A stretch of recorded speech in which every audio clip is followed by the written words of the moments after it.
ಸೇರಿವೆ ಅಂದ್ರೆ ಮುಖ್ಯವಾಗಿ ವಿಷಯ ಅಂದ್ರೆ ವಿಶ್ವ ಹಿಂದೂ ಪರಿಷತ್ ಮತ್ತು ಬಜರಂಗ ಯಾವಾಗ ಹಿಂದೂಗಳ ಮೇಲೆ ಅತ್ಯಾಚಾರ ಆಗ್ತದ, ಅನ್ಯಾಯ ಆಗ್ತದ, ಹಿಡಿದು ಹೇಳುವಂತಹ ಸಂಘಟನೆ ಮೊದಲು ಯಾವುದಾದ್ರೂ ಇದ್ರೆ ವಿಶ್ವ ಹಿಂದೂ ಪರಿಷತ್ ಮತ್ತು ಬಜರಂಗ. ಗೋ ಹತ್ಯೆ ಆದಾಗ, ಗೋಗಳನ್ನು ಸಾಗಾಟ ಮಾಡುವಾಗ ಎದುರಿಗೆ ನಿಂತು ಮೈ ಮೇಲೆ ಸಾವಿರಾರು ಕೇಸುಗಳನ್ನು ಹಾಕಿಸಿಕೊಂಡು ಗೋಮಾತೆ ರಕ್ಷಣೆಗಾಗಿ ನಿಂತ್ವಿ.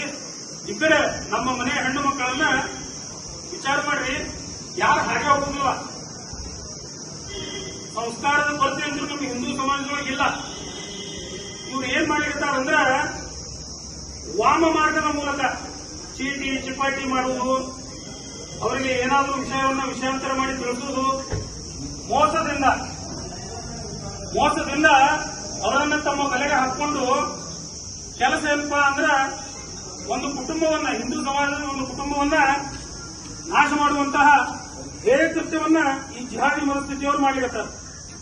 ಇದು ನಮ್ಮ ಊರೊಳಗ, ತಾಲೂಕೊಳಗ, ನಮ್ಮ ಮನೆಯ ಓಣಿಯೊಳಗ ಅತ್ಯಂತ ವ್ಯವಸ್ಥಿತವಾಗಿ ತಮ್ಮ ಹೆಣ್ಣು ಮಕ್ಕಳ ಮೂಲಕ ನಮ್ಮ ಹೆಣ್ಣು ಮಕ್ಕಳ ತಲೆಯನ್ನು ಕೆಡಿಸುವುದು. ಮತ್ತೆ ಇನ್ನೊಂದು ವಿಶೇಷವಾಗಿ ವಿಚಾರ ಮಾಡಿ, ಇದು ನಮ್ಮ ಊರೊಳಗ, ನಮ್ಮ ಓಣಿಯೊಳಗ ಅಷ್ಟೇ ನಡೀಲಿಕ್ಕತ್ತದ.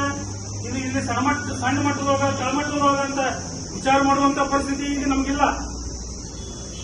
ನಾಸಿಕ್ ಒಳಗೆ ವಿಚಾರ ಮಾಡಿದ್ರೆ ಮೈ ನಡಿ ಹೋಗ್ತದೆ. ನಮ್ಮ ಹೆಣ್ಮಕ್ಳು ತಂದೆ ತಾಯಿಗಳು ಹೆತ್ತು ಹೊತ್ತು ವಿದ್ಯಾಭ್ಯಾಸ ಶಿಕ್ಷಣ ಕೊಡಿಸಿ ಉನ್ನತ ವ್ಯಾಸಂಗಕ್ಕಾಗಿ ತಮ್ಮನ್ನ ದೂರವಿಟ್ಟು ಅಲ್ಲಿ ಶಿಕ್ಷಣ ಮುಗಿಸಿ ಉನ್ನತ ಹುದ್ದೆ ಅಂತ ಹೇಳಿ ಕಾರ್ಪೊರೇಟ್ ವ್ಯವಸ್ಥೆ ಒಳಗೆ ಅವರನ್ನ ಕಳಿಸಿದ್ರೆ ಅಲ್ಲೇ ಈ ನೀಚರು ಮತಾಂಧರು ನಮ್ಮ ಹೆಣ್ಣು ಮಕ್ಕಳನ್ನ ಏನ್ ಮಾಡಿರ್ತಾರಂದ್ರ ಲವ್ ಜಿಹಾದ್ ಮೂಲಕ ಪ್ರಮೋಷನ್ ಮತ್ತೆ ಅವ್ರದೊಂದು ಟೀಮ್ ಮಾಡ್ಕೊಂಡು ಟಾರ್ಗೆಟ್ ಮಾಡಿ ಅವರನ್ನ ತಮ್ಮತ್ತ ಅಂದ್ರ ಜಿಹಾದ್ ಮಾಡಿ, ಲವ್ ಜಿಹಾದ್ ಮಾಡಿ ಟಾರ್ಗೆಟ್ ಮಾಡಿ ತಮ್ಮ ಸಮಾಜಕ್ಕೆ ಮತಾಂತರ ಮಾಡುವಂತಹ ವ್ಯವಸ್ಥಿತ ಜಾಲವನ್ನು ಮಾಡಿರ್ತಾರೆ. ಸರ್ಕಾರದಿಂದ ಕಣ್ಣು ಮುಚ್ಕೊಂಡ್ಬಂದೇನು? ಇದು ನಮ್ಮ ಸ್ವಾಭಿಮಾನದ ಪ್ರಶ್ನೆ. ಇವ್ರು ಎಲ್ಲಿ ಕೈ ಹಿಡಿಯತ್ತಾರಂದ್ರ ನಮ್ಮ ಆತ್ಮಕ್ಕೆ ಕೈ ಹಿಡಿಯತ್ತಾರ. ವಿಶ್ವ ಹಿಂದೂ ಪರಿಷತ್ ಇದಕ್ಕೆ ತಕ್ಕ ಉತ್ತರ ಕೊಡ್ಲಿಕ್ಕೆ ಸಿದ್ಧದ. ಆದ್ರೆ ಪರಿಸ್ಥಿತಿ ಏನದಂದ್ರೆ ಅವರನ್ನ ನಾವು ನೀತಿಗೆಟ್ಟವರಲ್ಲ, ಮಾನವಟ್ಟವರಲ್ಲ. ರಾಜ್ಯ ದೇಶ ಇದಕ್ಕೆಲ್ಲ ಸ್ವಾಭಿಮಾನ ಇಟ್ಟುಕೊಂಡು ಡಾಕ್ಟರ್ ಬಾಬಾ ಸಾಹೇಬ್ ಅಂಬೇಡ್ಕರ್ ಜಿಯವರ ಸಂವಿಧಾನಕ್ಕೆ ತಲೆಬಾಗಿ ನಡೆಯುವಂತಹ ಧೀರ ಯೋಧರಿದ್ದೀವಿ ನಾವು. ಧರ್ಮಯೋಧರಂದ್ರ ಅವರಂಗ ಕುತಂತ್ರದಿಂದ ಮಾಡುವ ಕೆಲಸ ಅಲ್ಲ ನಮ್ದು.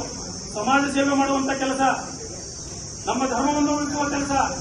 ಈ ಕೆಲಸವನ್ನು ನಾವು ಮಾಡುವಾಗ ನಮ್ಮ ಮೇಲೆ ಸಾವಿರಾರು ಕೇಸುಗಳನ್ನು ಹಾಕ್ತಾರೆ. ಆದರೂ ಎಲ್ಲಿ ಮುಂದೆ ನಾವು ಈ ಕೆಲಸವನ್ನು ಮಾಡಿರ್ತೀವಿ. ಮತ್ತೆ ಇವತ್ತು ಬಂದು ನಿಂತೀವಿ ನಾವು.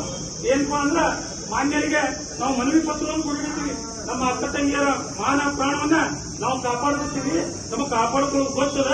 ಆದ್ರೆ ಕಾನೂನು ಚೌಕಟ್ಟಿನೊಳಗ ನಾವು ಈ ಕೆಲಸವನ್ನು ಮಾಡಬೇಕು ಅಂತ ಹೇಳಿ ನಾವು ಬಾಬಾ ಸಾಹೇಬರಿಗೆ ತಲೆಬಾಗಿ, ನಮ್ಮ ನೆಲದ ಕಾನೂನು, ನಮ್ಮ ಧರ್ಮಗ್ರಂಥ ಸಂವಿಧಾನಕ್ಕೆ ತಲೆಬಾಗಿ ಇವತ್ತು ನಾವು ಬಂದು ಇಲ್ಲಿ ಕೈ ಜೋಡಿಸಿ ನಿಂತೀವಿ. ಇದರರ್ಥ ನಾವು ಹೇಡಿಗಳಲ್ಲ. ಇದು ಇಲ್ಲಿ ನಿಂತು ಕೊಡುವ ಕಟ್ಟ ಕಡೆ ಎಚ್ಚರಿಕೆ. ಇದು ಬರೀ ಭಾಷಣ ಆಗಬಾರದು. ನಮಗೆ ಎಲ್ಲೆಲ್ಲಿ ಏನೇನು ಇಂಥ ವಿಷಯಗಳು ಕಾಣ್ತಾವ ಅದನ್ನ ನಾವು ಅಲ್ಲಿಯ ಪೊಲೀಸರಿಗೆ ನಾವು ತಿಳಿಸ್ತೀವಿ. ದಯವಿಟ್ಟು ಅವರು ನಮಗೆ ಈ ಕಾರ್ಯದೊಳಗೆ ಸಹಕಾರ ಕೊಡಬೇಕು ಅಂತೇಳಿ ಈ ಮೂಲಕ ವಿನಂತಿಯನ್ನು ಮಾಡಿ ನನ್ನ ಎರಡು ಮಾತುಗಳನ್ನು ಮುಗಿಸ್ತೀವಿ. ಜೈ ಶ್ರೀರಾಮ್.